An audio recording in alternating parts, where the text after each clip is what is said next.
Hello बच्चों, कैसे हैं आप सब लोग। उम्मीद करता हूँ सब ठीक ठाक होंगे। लास्ट वीडियो में हमने एक्सरसाइज 1.4 को सोल्व कर लिया है और वो मैंने अपलोड भी कर दी है, कंप्लीट सोल्व करके अपलोड कर दी है।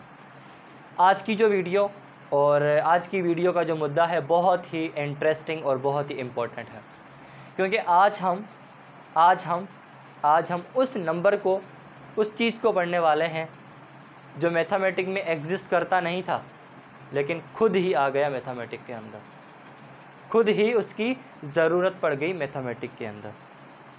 बात कर रहे हैं हम कॉम्प्लेक्स नंबर की। आज की वीडियो में हम कॉम्प्लेक्स नंबर के बारे में पढ़ेंगे। जब कॉम्प्लेक्स नंबर का जिक्र आता है तब कॉम्प्लेक्स नंबर अपने आप में एक बहुत बड़ा नंबर है, जिसके बारे में अगर हम पढ़ना स्टार्ट करें तो 2 घंटे और 3 घंटे की वीडियो भी कम पड़ जाएगी। लेकिन चूँकि हम 9th क्लास की मैथमेटिक पढ़ रहे हैं और यहाँ पर आप कॉम्प्लेक्स नंबर के बारे में फ़र्स्ट टाइम पढ़ते हो, तो चीज़ों को सिंपल और बेसिक में रखना बहुत ही ज़रूरी होती है। तो यहाँ पे जो आपको मैं कॉन्सेप्ट प्रोवाइड करूँगा वो आपकी ज़रूरत के हिसाब से प्रोवाइड करूँगा। तो फुल ध्यान से और पूरे इत्मीनान से इस वीडियो को देखें, एंड तक वीडियो को देखें, ताकि आपको कॉम्प्लेक्स नंबर के बारे में सारे के सारे कॉन्सेप्ट जो मैं आपको समझाऊँ वो आपको समझ में आए। कॉम्प्लेक्स नंबर को स्टार्ट करने से पहले एक चीज़ जो आप हर जगह पे पढ़ते हो जब आप नंबर सिस्टम के बारे में पढ़ते हो, सर क्या है वो चीज़, आप ये स्ट्रक्चर पढ़ते हो।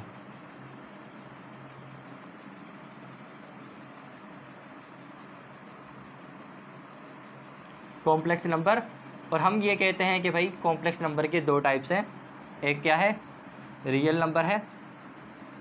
एक क्या है, रियल नंबर है। और दूसरा क्या है, इमेजिनरी नंबर है। कॉम्प्लेक्स नंबर और इमेजिनरी नंबर के बारे में तो हम आज पढ़ेंगे ही, लेकिन बात करते हैं ये जो रियल नंबर है इसके अंदर हमारे पास कौन कौन से नंबर आते हैं। नेचुरल नंबर आता है, होल नंबर आता है। भाई सबसे पहले ऊपर बात करें तो भाई रेशनल और इरेशनल। फिर रेशनल में हमारे पास integer, natural, whole number, even, odd, prime, composite, इतने सारे नंबर्स हमारे पास एग्जिस्ट करते हैं। Positive number, negative number, zero, ये सारी चीज़ें हमारे पास एग्जिस्ट करती हैं। क्या इतने सारे नंबर मैथमेटिक के अंदर काफ़ी नहीं थे? क्या इतने सारे नंबर मैथमेटिक को सॉल्व करने के लिए, मैथमेटिक की इक्वेशंस को वेरीफाई करने के लिए काफ़ी नहीं थे?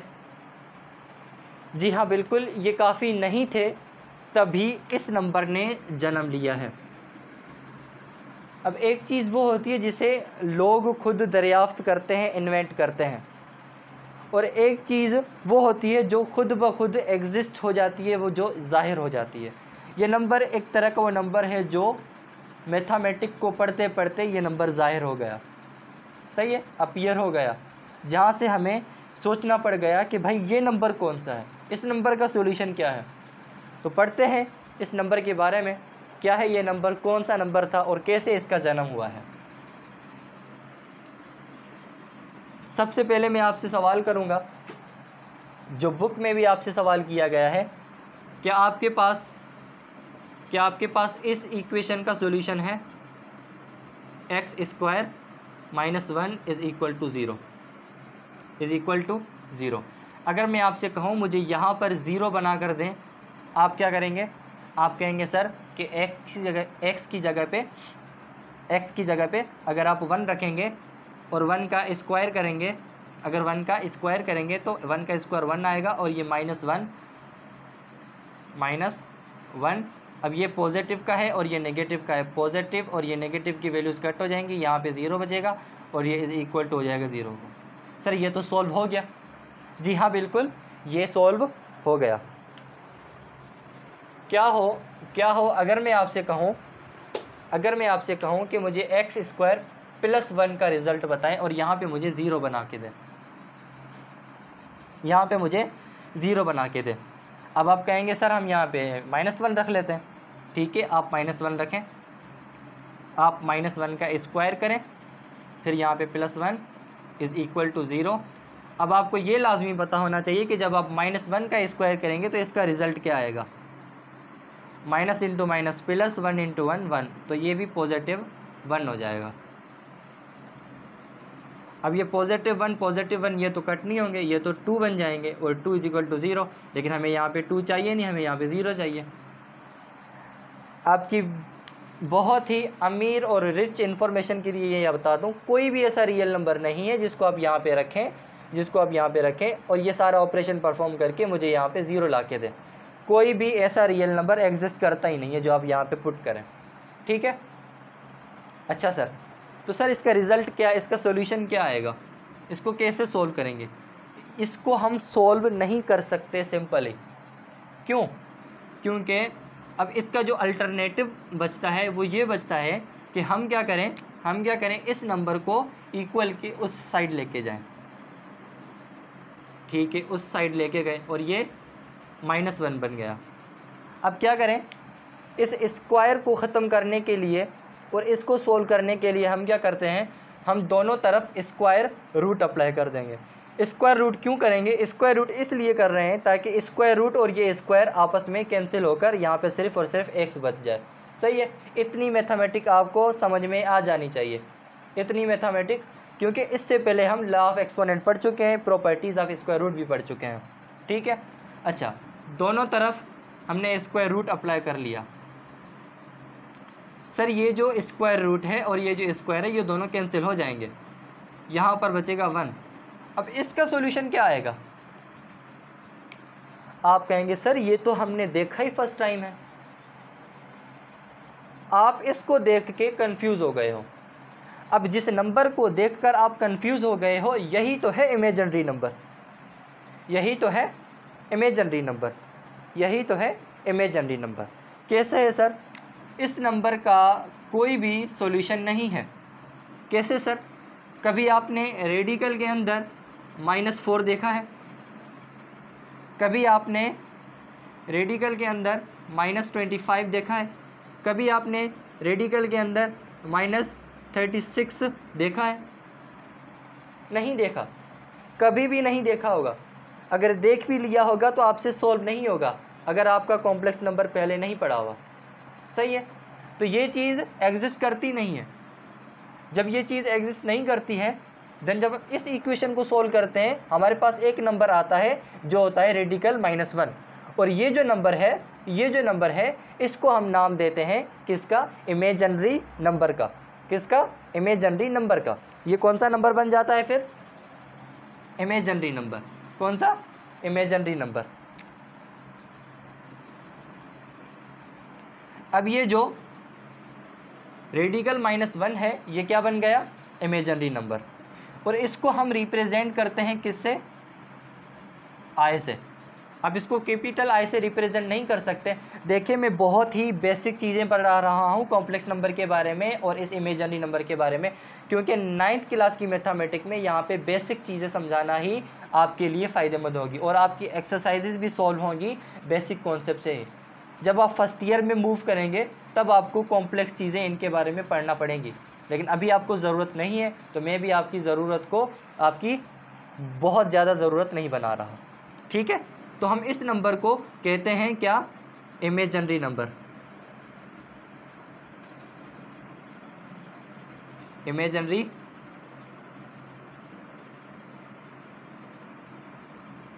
नंबर, या हम दूसरा नंबर कहता है क्या?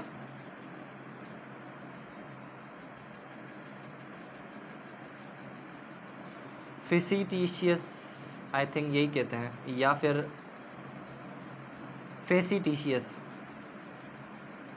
इस तरह का कुछ नाम है। अब मुझे स्पेल उसकी समझ में नहीं आ रही, लेकिन उसको हम ये भी कहते हैं, या फिर हम मोस्टली इमेजिनरी नंबर कहते हैं। क्या कहते हैं? इमेजिनरी नंबर करते हैं। और इस नंबर को हम रिप्रेजेंट किससे करते हैं? आयोटा से करते हैं। अब बात आती है कि सर ये नंबर सबसे पहले किसने हमें ढूंढ के दिया? सबसे पहले किसने हमें ढूंढ के दिया? इस नंबर के बारे में इटालियन एक साइंटिस्ट थे जिसका नाम था जेरोलेमो कार्डेनो। क्या था?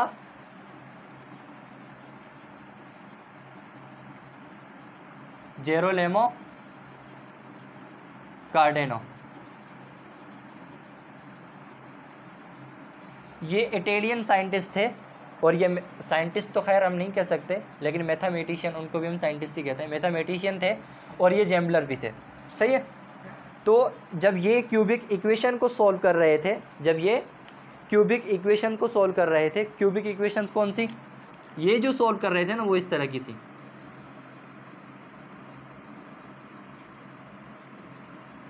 इस तरह की, जिसे हम क्या कहते हैं, जिसे हम कंप्रेस्ड क्यूबिक इक्वेशंस भी कहते हैं, जहाँ पे स्क्वायर एग्जिस्ट नहीं करता। वरना क्यूबिक इक्वेशन वो होती हैं जिसमें स्क्वायर भी अपने एग्जिस्ट करता हो और लीनियर भी एग्जिस्ट करता हो, लेकिन यहाँ पे ये चीज़ एग्जिस्ट नहीं करी, तो हम इसको कहते हैं कंप्रेस्ड क्यूबिक इक्वेशन। तो इस तरह की इक्वेशंस को ये सॉल्व कर रहा था, और ये है कौन, ये इटालियन मैथमेटिशियन और जैम्बलर भी है। तो इसने जो है ना फर्स्ट टाइम ऐसा नंबर देखा था जिसमें स्क्वायर रूट के अंदर कोई नेगेटिव नंबर आ था, लेट सपोज -5 था। फर्स्ट टाइम इसने इस चीज़ को इनकाउंटर किया था। अब इसने सिर्फ और सिर्फ इस चीज़ को डिटेक्ट किया था, इनकाउंटर किया था। हम ये नहीं कह सकते कि भाई कंप्लीटली इसने इमेजिनरी नंबर को या आयोटा को क्या करा था, इन्वेंट करा था, नहीं, इसने सिर्फ इस चीज़ को डिटेक्ट करा था। बाकी further study, further operations, further manipulation किसने की थी, उसमें नाम्स, बड़े बड़े नाम्स आते हैं, जिसमें पहला नाम आता है राफेल बैम्बली,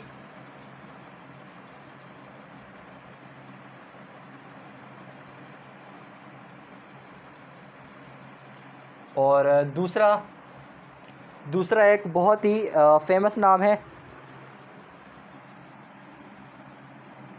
लियोनार्ड यूलर। सही है। ये दो और ये तीनों साइंटिस्ट हैं जो कम्प्लीटली इस नंबर को दरियाफ्त करने के अंदर आते हैं। सही है। अब इस साइंटिस्ट ने क्या करा था, इस साइंटिस्ट ने कॉम्प्लेक्स नंबर के या जो ये इमेजिनरी नंबर है इसके ऑपरेशंस दिए थे, सब्सट्रैक्शंस, मल्टीप्लिकेशंस, एडिशन और डिवीजन। और लियोनार्ड यूलर ने क्या किया था, इस आयोटा के बारे में बताया था। इस नंबर को रिप्रेजेंट करने की सिंबल किसने दी थी, यूलर ने दी थी। ठीक है, यहाँ तक आपको चीज़ें समझ में आ गई हैं कि भाई ये इमेजिनरी नंबर क्या है और ये एग्जिस्ट कैसे करता है, कहाँ से आया है, और ये आयोटा क्या है। आई होप कि यहाँ तक चीज़ें क्लियर होंगी। अब दूसरा सिनेरियो देखते हैं इस चीज़ का कि अगर कहीं हमें मिल जाए, -25 को सॉल्व करें, तो हम इसको कैसे सॉल्व करेंगे, क्योंकि हमें पता है 25 को तो हम सॉल्व कर लेते हैं इजीली, इसका 5 आंसर आएगा। 36 को सॉल्व कर लेंगे, इसका 6 आंसर आएगा। लेकिन इसको कैसे सॉल्व करेंगे, अब इसको सॉल्व करने के लिए टेक्निक्स यूज़ ये होगी कि आप इसको क्या करें, इस तरह से लिख दें, -1 × 25। इस चीज़ को हम इस तरह से लिख सकते हैं, क्योंकि जब ये -1 वापस इससे मल्टीप्लाई होगा तब ये -25 हो जाएगा। अब अगर आपको लॉ ऑफ एक्सपोनेंट्स याद हो तो इस चीज़ को हम लिख सकते हैं कुछ इस तरह से,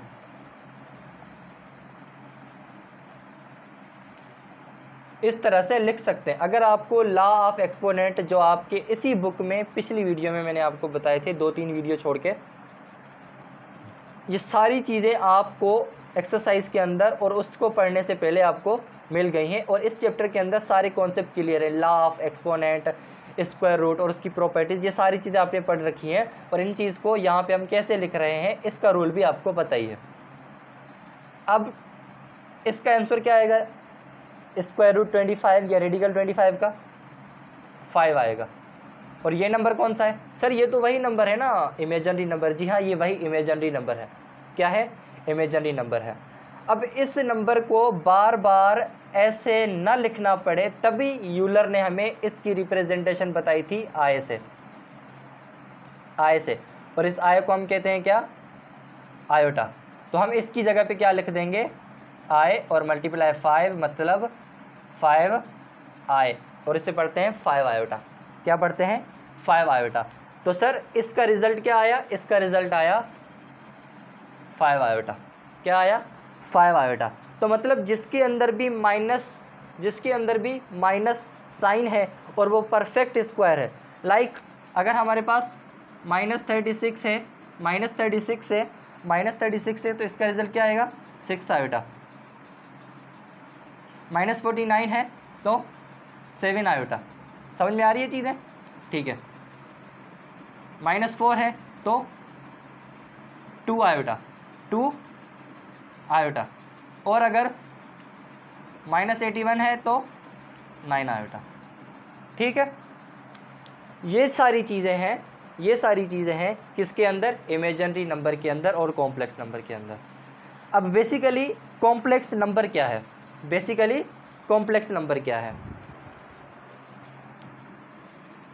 कॉम्प्लेक्स नंबर के बारे में पढ़ते हैं कि भाई जिसके बारे में हमने जिक्र करना था कि वो क्या है। डेफिनेशन है कॉम्प्लेक्स नंबर की,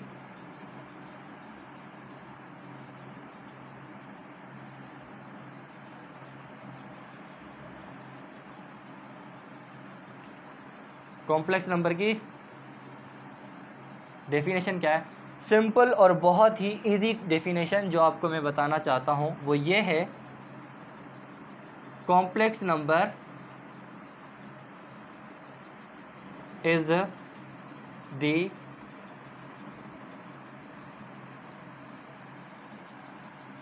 combination of real and imaginary number। Definition क्या है? Combination is the complex number is the combination of real and imaginary number. ठीक है, ये इसकी डेफिनेशन है परफेक्ट। आप इसको सही से, और सिंपल डेफिनेशन भी है। अब बुक के अंदर क्या है? बुक के अंदर जो डेफिनेशन एग्जिस्ट करती है वो ये है, अ नंबर।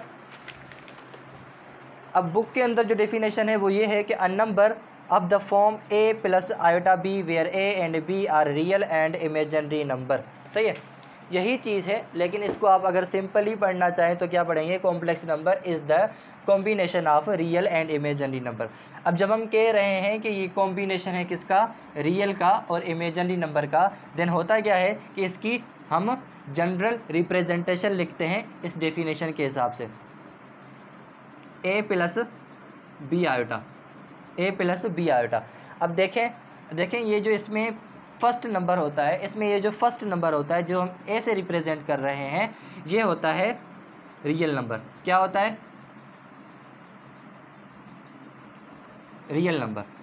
और ये जो आयोटा के साथ है, अब ये जो आय है ना, आय, ये इंग्लिश वाला आय नहीं है, रिप्रेजेंट वही से कर रहे हैं, लेकिन ये मैथमेटिक्स के अंदर इसको हम पढ़ रहे हैं आयोटा। अब जिस नंबर के साथ आयोटा है उसे हम क्या कह रहे हैं? Imaginary number. क्या कह रहे हैं? Imaginary number.